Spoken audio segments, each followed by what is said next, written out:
राधे राधे, जय श्री कृष्णा। आप सभी भक्तों का आज की कथा में हार्दिक स्वागत है। भगवान श्री कृष्ण और श्रीमती राधा रानी की कृपा से आपकी समस्त मनोकामनाएं पूर्ण हो। दोस्तों, आज आप सुनेंगे पौष मास की कथा का चौथा अध्याय और आज आप सुनेंगे भगवान श्री कृष्ण और उनके भक्त की एक सच्ची कथा। एक समय की बात है, एक पंडित जी थे। वे रोज घर घर जाकर भगवत गीता का पाठ करते थे। एक दिन उन्हें एक चोर ने पकड़ लिया और कहा कि तेरे पास जो कुछ भी है सब निकाल कर दे दे। तब पंडित जी बोले कि बेटा, मेरे पास तो कुछ भी नहीं है। तुम एक काम करना, मैं यहीं पड़ोस के घर में जाकर भगवत गीता का पाठ करता हूँ। वह यजमान बहुत दानी लोग हैं। जब मैं कथा सुना रहा होगा तुम उनके घर में जाकर चोरी कर लेना। अब चोर को यह बात पसंद आ गई कि बहुत सारा धन मिलेगा। यह सोचकर चोर मान गया। अब जब अगले दिन पंडित जी कथा सुना रहे थे तब वह चोर भी वहां आ गया। तब पंडित जी बोले कि यहाँ से मीलों दूर एक गांव है, वृंदावन। वहां पर एक लड़का आता है जिसका नाम है कान्हा। वह हीरों और जवाहरातों से लदा रहता है। अगर कोई लूटना चाहता है तो उसको लूटो। वह रोज रात को उस पीपल के पेड़ के नीचे आता है जिसके पास बहुत सी झाड़ियां हैं। चोर ने यह सुना और खुशी खुशी वहां से चला गया। अब वह चोर अपने घर गया और अपनी बीवी से बोला कि आज मैं एक कान्हा नाम के बच्चे को लूटने जा रहा हूँ, तो मुझे रास्ते में खाने के लिए कुछ बांध कर दे दो।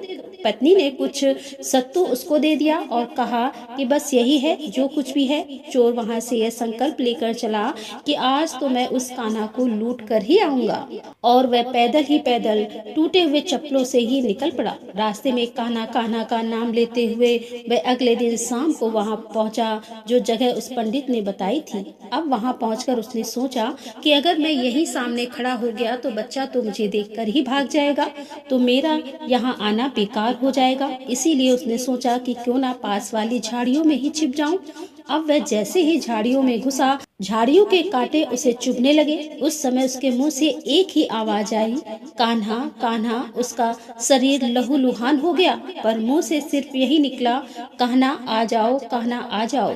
अब उसे यह तो पता नहीं था कि कान्हा भगवान का नाम है। वह यह सोचकर यह नाम ले रहा था कि आज ये लड़का मुझे मिलेगा और आज मैं इससे धन लूटकर अपनी गरीबी दूर कर पाऊंगा। लेकिन उसके भाव में इतनी सच्चाई थी कि अपने भक्त की ऐसी दशा देख करके कान्हा जी चल पड़े। तभी रुक्मणी जी बोली कि प्रभु कहाँ जा रहे हो, वह आपको लूट लेगा। प्रभु बोले कि कोई बात नहीं, अपने ऐसे भक्तों के लिए तो मैं लुट जाना तो क्या मिट जाना भी पसंद करूंगा। ठाकुर जी बच्चे का रूप बनाकर आधी रात को वहां आए। वहां जैसे ही पेड़ के पास पहुंचे, चोर एकदम से बाहर आ गया और उन्हें पकड़कर बोला, ओ कान्हा, तूने मुझे बहुत दुखी किया है। अब यह चाकू देख रहा है ना, अब चुपचाप अपने सारे गहने मुझे दे दे। कान्हा जी ने हंसते हुए ही उसे सब कुछ दे दिया। चोर हंसी खुशी अगले दिन अपने गांव में पहुंचा और सबसे पहले उसी जगह गया जहां पर पंडित जी कथा सुना रहे थे। जितने भी गहने थे वह चोरी करके जो लाया था उनका आधा उसने पंडित जी के चरणों में रख दिया। जब पंडित जी ने यह पूछा कि यह क्या है, तब उसने कहा कि आपने ही मुझे उस कान्हा का पता दिया था, अब मैं उसको लूट के आ गया हूँ और यह आपका हिस्सा है। पंडित जी ने सुना तो यकीन ही नहीं हुआ। पंडित जी बोले कि मैं तो इतने सालों से पंडिताई कर रहा हूँ, वह मुझे आज तक नहीं मिला। तो जैसे पापी को कान्हा कहाँ से मिल सकते हैं। चोर के बार बार कहने पर पंडित जी बोले कि चल मैं भी चल तेरे साथ, वहाँ पर मुझे भी दिखा कि कान्हा कैसा दिखता है। और वह दोनों चल दिए। चोर ने पंडित जी को कहा कि आओ मेरे साथ यहाँ पर छुप जाओ। दोनों का शरीर लहूलुहान हो गया। झाड़ियों में कांटे बहुत थे और वहाँ पर छुपकर दोनों के शरीर में कांटे लगे, जिससे कि पूरा शरीर लहूलुहान हो गया और मुंह से बस एक ही आवाज निकली, कान्हा कान्हा आ जाओ। ठीक मध्यरात्रि कान्हा जी बच्चे के रूप में फिर वहीं आए। दोनों झाड़ियों से बाहर निकल आए। पंडित जी की आंखें में आंसू थे। वे फूट फूट कर रोने लगे, चरणों में गिर गए और बोले, जिसे आज तक देखने के लिए तरसते रहे, जो आज तक लोगों को लूटता आया है, तुमने उसे ही लूट लिया। तुम धन्य हो, आज तुम्हारी वजह से मुझे भी कान्हा के दर्शन हुए हैं। तुम धन्य हो। ऐसा है हमारे कान्हा का प्यार अपने सच्चे भक्तों के लिए। जो उसे सच्चे दिल से पुकारते हैं तो वे भागे भागे चले आते हैं। रामचरितमानस में आपने पढ़ा भी होगा कि भावुक भाव अनक आलस हूँ, किसी भी विधि से भगवान का नाम लिया जाए, चाहे सच्चे मन से या फिर बिना किसी विचार के, बिना किसी भाव के, अनायास भी, आलस्य में भी अगर ईश्वर का नाम लिया जाता है तो भी ईश्वर प्रसन्न हो जाते हैं। बस हमारा मन सच्चा होना चाहिए। और अब प्रेम से कहिए जय श्री राधे। और पौष मास की कथा में आजकल आप सुन रहे हैं भगवान श्री राम की अत्यंत प्रिय नगरी अयोध्यापुरी के बारे में। अयोध्यापुरी का महत्व क्या है?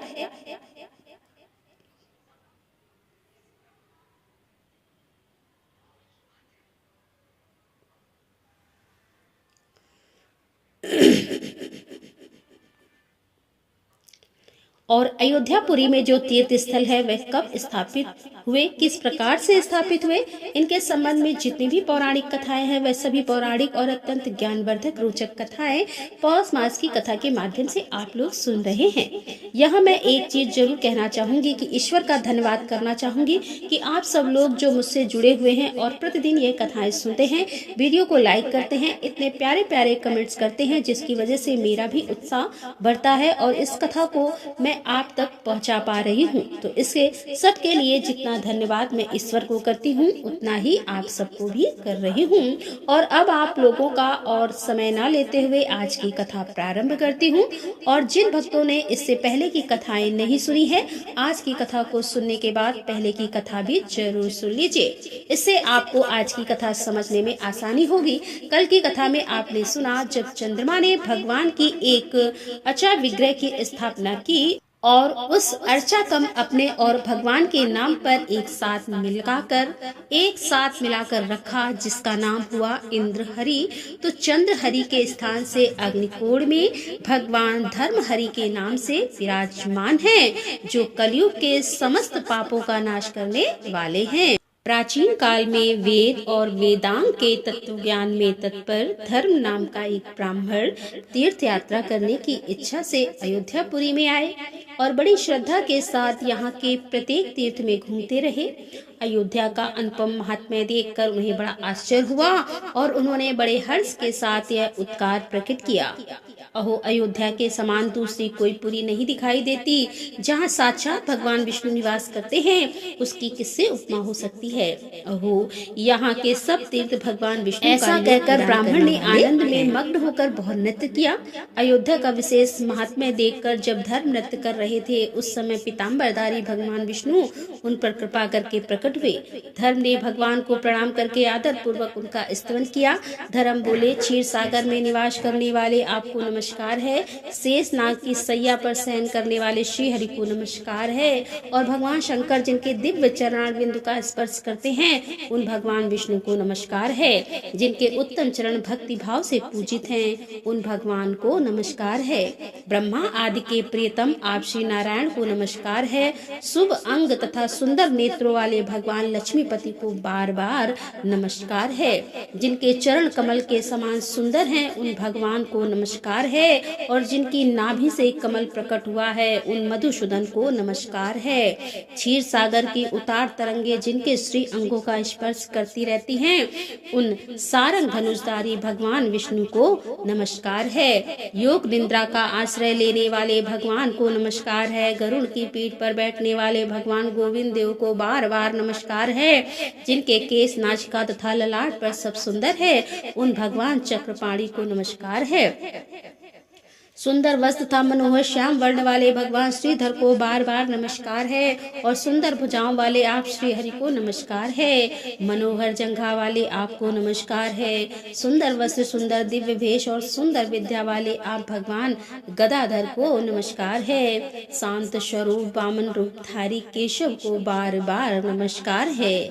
जिन्हें धर्म प्रिय है, उन पीताम्बरधारी आप भगवान विष्णु को नमस्कार है। धर्म के द्वारा स्तुति की जाने पर संपूर्ण जगत के स्वामी भगवान लक्ष्मीपति ने प्रसन्न होकर कहा, धर्म मैं तुम्हारे इस स्रोत से बहुत प्रसन्न हूँ। उत्तम व्रत का पालन करने वाले धर्मज्ञगण, हे जगत गुरु, यदि आप मुझ पर प्रसन्न हैं तो मैं यहाँ आपकी स्थापना करूँगा। भगवान ने कहा एवमस्तु। ऐसा कहकर सर्वव्यापक भगवान विष्णु धर्महरि के नाम से प्रसिद्ध हुए। भगवान धर्महरि का स्मरण करने मात्र से मनुष्य मुक्त हो जाता है। कितनी ही चिंता से व्याकुल क्यों न हो, यदि सरयू जी के जल में स्नान करके मनुष्य भगवान श्री धर्महरि का दर्शन करता है तो वह सब पापों से मुक्त हो जाता है। जहाँ साक्षात भगवान विष्णु आदर पूर्वक निवास करते हैं, अतः मनुष्य इसकी महिमा का वर्णन कर ही नहीं सकता। आषाढ़ मास के शुक्ल पक्ष की एकादशी तिथि में वहाँ की यात्रा विधि पूर्वक संपन्न करनी चाहिए। स्वर्ग द्वार में स्नान करके भगवान धर्म और हरि का दर्शन करने से मनुष्य सब पापों से शुद्ध होकर भगवान विष्णु के धाम में निवास करता है। धर्म हरि से दक्षिण दिशा में सोने की उत्तम खान है। कुबेर ने राजा रघु के भय से सोने की वर्षा की थी, तो अब यह राजा रघु कौन थे जिनके भय से, जिनके डर से कुबेर ने सोने की वर्षा कर दी थी। इसके विषय में एक पौराणिक कथा का वर्णन आता है कि पूर्व काल में इवाक वंश की कीर्ति बढ़ाने वाले राजा रघु अपनी उदार भुजाओं के बल से संपूर्ण भूमंडल का शासन करते थे। उनके प्रताप से संतप्त वे शत्रु वर्ग के लोग भी उनके उत्तम यश का वर्णन करते थे। प्रजा का न्याय पूर्वक पालन करने वाले उस नीति राजा ने अपने यश के प्रभाव से दशों दिशाओं को उज्ज्वल प्रभा से अलौकिक कर रखा था। उन्होंने दिग्विजय यात्रा के क्रम से बहुत अधिक धन का संग्रह किया था। घर लौटकर उन्होंने यज्ञ के लिए उत्सुक होकर अपनी वंश परंपरा के योग्य कर्म किया और निर्मल बुद्धि का परिचय दिया। वशिष्ठ मुनि से आज्ञा लेकर राजा रघु ने वामदेव, कश्यप तथा अन्य मुनिवर को, जो अनेकों तीर्थों में निवास करते थे, एक विनयशील ब्राह्मण के द्वारा बुलवाया। प्रज्वलित अग्नि के समान तेजस्वी के वहां उप से स्थित होने का समाचार पाकर शत्रु विजय महायशस्वी रघु स्वयं ही राजमहल से बाहर निकले और उन सबके सामने नतमस्तक होकर यज्ञ की सिद्धि के लिए यह धर्मयुक्त वचन बोले। मुनिवर, मैं यज्ञ करना चाहता हूँ, इसके लिए आप मुझे आज्ञा प्रदान करें। तब मुनि बोले, हे राजन, विश्वजित नामक यज्ञ सब यज्ञों से उत्तम है। इस समय उसी का यत्न पूर्वक अनुष्ठान कीजिए। तब राजा ने अनेकों प्रकार की सामग्रियों से परम मनोहर प्रतीत होने वाला यह विश्व दिग्विजय अर्थात विश्वजीत नामक यज्ञ किया, जिसमें सर्वस्व की दक्षिणा दे दी जाती है। सर्वस्त्र अर्थात सब कुछ जो भी राजा के पास है, संपूर्ण ऐश्वर्य, धन, दौलत सब कुछ दक्षिणा में ही दे देंगे। तो इस यज्ञ को प्रारंभ किया राजा ने। अब नाना प्रकार के दान से उन्होंने मुनियों को संतोष और हर्ष प्रदान किया और ब्राह्मणों को अत्यंत आदर पूर्वक सर्वस्व दान कर दिया। वे सब ब्राह्मण जब राजा द्वारा पूजित होकर अपने अपने घरों को चले गए तथा प्रणाम आदि से संस्कृति हुए मुनि भी अपने आश्रम को पधारे, तब वे सदाचारी राजा रघु विधि पूर्वक किए हुए उस यज्ञ से बड़ी शोभा पाने लगे। इसी समय विश्वामित्र मुनि के शिष्य एवं सैमी पुरुषों में श्रेष्ठ कौतुक गुरु की दक्षिणा के लिए राजा को पवित्र करने के लिए आए। जब उनको यहाँ आया हुआ जानकर राजा रघु बड़े आदर से उठे और विधि पूर्वक उनका पूजन किया। राजा ने मिट्टी के पात्रों द्वारा ही कौत मुनि का पूजन कार्य संपन्न किया, क्योंकि अपना सर्वस्व तो उन्होंने ब्राह्मणों को ही दान कर दिया था, दक्षिणा में ही दे दिया था, और अब उनके पास मिट्टी के पात्र थे, जो मिट्टी के पात्रों से ही उन्होंने कौश मुनि का पूजन कार्य किया। फिर कौश मुनि ने कहा कि हे राजन, आपका अभ्युदय इस समय मैं अन्य यंत्र जाता हूँ, क्योंकि आपने तो पहले ही अपना सर्वस्व दक्षिणा में ही दे डाला है। तो मैं गुरु जी को धन देने के लिए, धन मांगने के लिए आया था, किंतु आपके पास तो धन का अभाव है, इसीलिए आपसे धन नहीं मांगता, आपसे धन की याचना नहीं करता। मुनि के ऐसा कहने पर शत्रु विजय रघु ने क्षण भर को कुछ विचार किया, फिर अत्यंत विनय से हाथ जोड़कर कहा, भगवान, मेरे महल में एक दिन ठहरो, बस एक दिन, तब तक मैं आपके धन के लिए कुछ विशेष प्रयत्न करता हूँ। अब उदार बुद्धि वाले राजा रघु ने यह परम उदारता पूर्ण वचन कहकर धनाध्यक्ष कुबेर को और जीतने की इच्छा से प्रस्थान किया। कुबेर जी ने उन्हें आते देखकर संदेश भेजकर उनके मन को संतुष्ट किया और अयोध्या में ही स्वर्ण की अक्षय वर्षा की। जहाँ वह वर्षा हुई थी वहाँ सोने की उत्तम खान बन गई। कुबेर की दी हुई वह सोने की खान राजा ने मुनि को दिखलाई और उन्हें समर्पित कर दी। मुनीश्वर कोष ने भी गुरु के लिए जितना भी धन आवश्यक था था उतना धन आदर पूर्वक ले लिया और शेष सारा धन राजा को ही निवेदन किया और कहा कि हे राजन, तुम्हें अपने कुल के गुणों में संपन्न पुत्र की प्राप्ति हो और यह जो स्वर्ण की खान है वह मनोवांछित फल देने वाली हो। यहाँ सब पापों का अपहरण करने वाला उत्तम तीर्थ हो जाए। वैशाख मास के शुक्ल पक्ष की द्वादशी तिथि को यहाँ की वार्षिक यात्रा हो और उसमें मेरे कथन अनुसार लोगों को अनेक प्रकार के अभिष्ट फल की प्राप्ति हो। इस प्रकार राजा को वर देकर संतुष्ट चित्त वाले कौश मुनि अपना कार्य सिद्ध करने के लिए उत्कंठा पूर्वक गुरु के आश्रम पर चले गए। राम राम, जय श्री राम। आज की कथा का यहीं पर समापन करते हैं। इसके आगे का वृतांत आप कल की कथा में सुनेंगे और अब आप सुनेंगे श्री नारायण कवच। श्री नारायण कवच वर्णित है श्रीमद् भागवत महापुराण में। शास्त्रों में इस प्रकार का वर्णन आता है। नारायण कवच हमारे शरीर और मन की हर प्रकार के भय से रक्षा करती है और शत्रुओं पर विजय प्राप्त कराती है। नारायण कवच का पाठ करने वाले जातक का कभी भी अमंगल नहीं हो सकता। देवराज इंद्र ने नारायण कवच का पाठ कर ही महादैत्य राजों से विजय प्राप्त कर अपना राजपाट वापस लिया था। यह नारायण कवच अत्यंत ही प्रभावशाली तथा समस्त मनोकामनाओं को पूर्ण कर सुख, सौभाग्य, स्वास्थ्य और समृद्धि प्रदान करने वाला भी है। तो चलिए आज नारायण कवच अर्थ सहित पाठ कर भगवान विष्णु की कृपा का भागी बनते हैं। भगवान श्री हरि गरुड़ जी के पीठ पर अपने चरण कमल रखे हुए हैं, जिनकी आठों सिद्धियां अणिमा, महिमा, गरिमा, लघिमा, प्राप्ति, प्राकम्य, ईश्वित्व और वशित्व सेवा कर रही हैं, तथा जो अपने 8 हाथों में शंख, चक्र, ढाल, तलवार, गदा, बाण, धनुष और पास धारण किए हुए हैं, वे ओमकार स्वरूप प्रभु सब प्रकार से मेरी रक्षा करे। मत्स्य मूर्ति भगवान जल के भीतर जल जंतु रूपी वरुणापात से मेरी रक्षा करे। माया से ब्रह्मचारी का रूप धारण करने वाले वामन भगवान स्थल पर और विश्व रूप श्री त्रिविक्रम भगवान आकाश में मेरी रक्षा करे। जिनके भयंकर अट्टहास करने पर सभी दिशाएं गुंजायमान हो उठी हों और दैत्यों के गर्भवती पतियों के गर्भ गिर गए थे, वे दैत्य पतियों के शत्रु भगवान नरसिंह किले, वन, युद्ध स्थल आदि विषम स्थानों में मेरी रक्षा करें। अपनी दाढ़ों पर पृथ्वी को धारण करने वाले यज्ञ मूर्ति वराह भगवान मार्ग में, परशुराम भगवान पर्वतों के शिखरों पर तथा श्री लक्ष्मण और भरत के बड़े भाई भगवान श्री रामचंद्र प्रवास के समय मेरी रक्षा करें। भगवान नारायण मारण, मोहन आदि भयंकर अविचारों और सब प्रकार के प्रमादों से मेरी रक्षा करें। ऋषि श्रेष्ठ नर गर्भ से योगेश्वर भगवान दत्तात्रेय योग के विघ्नों से और त्रिगुणाधिपति भगवान कपिल कर्म बंधनों से मेरी रक्षा करें। परम ऋषि सनत कुमार कामदेव से भगवान है ग्रीवा मार्ग से गुजरते समय देव मूर्तियों को नमस्कार आदि न करने के अपराध से, देव ऋषि नारद देव पूजा के समय संभावित सेवा अपराधों से और भगवान कच्छप सभी तरह के नरकों से मेरी रक्षा करे।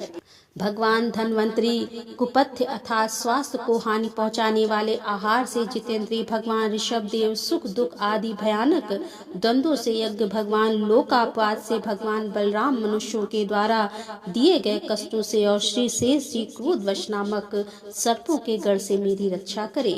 महर्षि वेद व्यास जी अज्ञान से तथा बुद्ध देव पाखंडियों के द्वारा फैलाए गए प्रसाद से मेरी रक्षा करें। धर्म की रक्षा हेतु महान अवतार धारण करने वाले भगवान कलिक पाप बहुल कलयुग के दोषों से मेरी रक्षा करें। प्रातः काल भगवान केशव अपनी गदा से दिन के दूसरे भाग चढ़ जाने पर भगवान गोविंद अपनी बांसुरी लेकर दिन के तीसरे भाग दोपहर के पहले भगवान नारायण अपनी तीक्ष्ण शक्ति लेकर तथा दिन के चौथे भाग मध्य काल को भगवान विष्णु चक्र राज सुदर्शन लेकर मेरी रक्षा करें। दिन के 5वें भाग अपराह्न काल में मैं अपना प्रचंड धनुष लेकर भगवान मधुसूदन मेरी रक्षा करें। छठे भाग साय काल में ब्रह्मा आदित्य मूर्तिधारी माधव रात के 6 भागों में से प्रथम भाग प्रदोष काल में ऋषिकेश रात के दूसरे भाग अर्धरात्रि के पूर्व तथा अर्धरात्रि के समय अकेले भगवान पद्म नाम मेरी रक्षा करें। रात के चौथे भाग पिछले पहर में श्री वत्सलांचल श्री हरि, रात में 5वें भाग में उषा काल में खड़गधारी भगवान जनार्दन, रात के 6ठे भाग सूर्योदय से पूर्व श्री दामोदर और संपूर्ण संध्याओं में काल मूर्ति भगवान विश्वेश्वर मेरी रक्षा करें। हे सुदर्शन, आपका आकार चक्र की तरह है, आपके किनारे का भाग प्रलयकालीन अग्नि की तरह तीव्र है। आप भगवान की प्रेरणा से सब ओर भ्रमण करते रहते हैं। जैसे आग वायु की सहायता से सूखे घास फूस को जला डालती है, वैसे ही आप हमारी शत्रु सेना को शीघ्र से शीघ्र जला दीजिए। हे कौमोदकी गदा, आपसे छूटने वाली चिंगारियों का स्पर्श वज्र के समान असह्य है। हे भगवान, अजित की प्रिय मैं आपका सेवक हूँ, इसीलिए आप कुष्मांड, विनायक, यक्ष, राक्षस, भूत और प्रेतादि ग्रहों को अभी कुचल डालिए तथा मेरे शत्रुओं को चूर चूर कर दीजिए। हे संग श्रेष्ठ, आप भगवान श्री कृष्ण के फूकने मास से भयावह नाद करके मेरे शत्रुओं का दिल दहला दीजिए एवं यातुधान, प्रथम प्रेत, मृतका, पिशाच तथा ब्रह्म राक्षस आदि भयंकर प्राणियों को यहाँ से शीघ्र दूर कर दीजिए। हे भगवान की खड्ग श्रेष्ठ नंदक, आपकी धार बहुत तीक्ष्ण है। आप ईश्वर की प्रेरणा से मेरे शत्रुओं को छिन्न भिन्न कर दीजिए। भगवान की प्यारी ढाल आप में सैकड़ों चंद्राकार मंडल हैं। आप पाप दृष्टि रखने वाले मेरे शत्रुओं के नेत्रों को बंद कर उन्हें सदा के लिए अंधा बना दीजिए। ग्रहों, धूमकेतु आदि केतुओं, दुष्ट मनुष्यों के सरीसृप जीवों, दाड़ों वाले हिंसक पशुओं, भूत प्रेतों तथा पापी प्राणियों से हमें जो जो भय हो और जो जो हमारे शुभ के विरोधी हों, वे सभी भगवान के नाम रूप तथा आयुधों का कीर्तन करने से तत्काल नष्ट हो जाएं। बृहत, रथ, अंतर आदि शाम वेद के स्रोतों से जिनकी स्तुति की जाती है, वे वेद मूर्ति भगवान गरुड़ और विश्वक सेन जी अपने नाम के उच्चारण मात्र के प्रभाव से हमें सब प्रकार की विपत्तियों से रक्षा करें। श्री हरि के नाम रूप, वाहन, आयुध और श्रेष्ठ पार्षद हमारी बुद्धि, इंद्रिय, मन और प्राणों को सब तरह की विपत्तियों से बचाए। जितना भी कार्य अथवा करुणा रूप जगत है, वह वास्तव में भगवान ही है। इस सत्य के प्रभाव से हमारे सारे पाप नष्ट हो जाए। ब्रह्मा और आत्मा की एकता का अनुभव जो लोग कर चुके हैं, उनकी सृष्टि में ईश्वर का स्वरूप समस्त विकल्पों और भेदों से रहित है। फिर भी वे अपनी माया शक्ति के द्वारा भूषण, आयुध और रूप नामक शक्तियों को धारण करते हैं। यह बात निश्चित ही सत्य है। अतः सर्वज्ञ सर्वव्यापक भगवान श्री हरि सदा सर्वत्र अपने सभी स्वरूपों से हमारी रक्षा करें। जो अपने भयंकर अट्टहास से सब लोगों के भय को समाप्त कर देते हैं और अपने तेज से सबके तेज का ग्रास कर लेते हैं, वे भगवान नरसिंह दिशा विदिशा में नीचे ऊपर बाहर भीतर सब ओर से हमारी रक्षा करें। देवराज इंद्र, मैंने तुम्हें यह नारायण कवच सुना दिया। अब तुम इस कवच में अपने को सुरक्षित कर लो, बस फिर तुम अनायास ही सब दैत्यपतियों को जीत लोगे। इस नारायण कवच को धारण करने वाला पुरुष जिस किसी को भी अपनी आंखों से देख लेता है अथवा पैरों से भी छू लेता है, वह तत्काल इस समस्त भयों से मुक्त हो जाता है। इस वैष्णवी विद्या को धारण कर लेने वालों को राजा, डाकू, प्रेत, पिशाच और बाघ आदि हिंसक जीवों से कभी किसी प्रकार का डर नहीं होता। देवराज, पुरातन काल की बात है कि एक कौशिक गोत्र के ब्राह्मण ने इस विद्या को धारण करके योग धारणा से अपना शरीर मरुभूमि में त्याग दिया। जिस स्थान पर उस ब्राह्मण का मृत शरीर पड़ा था, उसके ऊपर से एक दिन गंधर्वराज चित्ररथ अपनी स्त्रियों के साथ विमान पर बैठकर निकले। इस स्थान पर आते ही वे नीचे की ओर सिर किए विमान सहित आसमान से धरती पर गिर पड़े। ऐसा होने पर उनके आश्चर्य की सीमा न रही। जब उन्हें बालखिल्य मुनियों ने बताया कि यह नारायण कवच धारण करने का प्रभाव है, तब उन्होंने उस ब्राह्मण देवता की हड्डियों को ले जाकर पूर्व वाहिनी सरस्वती नदी में प्रभावित कर दिया और फिर स्नान करके वे अपने लोक को गए। श्री शुकदेव जी कहते हैं कि परीक्षित, जो भी मनुष्य इस नारायण कवच को समय पर सुनता है और जो आदर पूर्वक इसे धारण करता है, उसके समक्ष सभी प्राणी आदर से अपना सिर झुका देते हैं और वह सब प्रकार के भयों से मुक्त हो जाता है। परीक्षित, इस तरह सतक्रतु इंद्र ने आचार्य विश्वरूप जी से यह नारायण कवच रूपी वैष्णवी विद्या प्राप्त करके रणभूमि में असुरों को जीत लिया और त्रैलोक के लक्ष्मी का उपभोग करने लगे। यहाँ पर श्री नारायण कवच संपूर्ण हुआ। राधे राधे, जय श्री कृष्णा। दोस्तों, मिलते हैं अगले वीडियो के साथ। तब तक के लिए राधे राधे, जय श्री कृष्णा, हर हर महादेव, जय भोलेनाथ।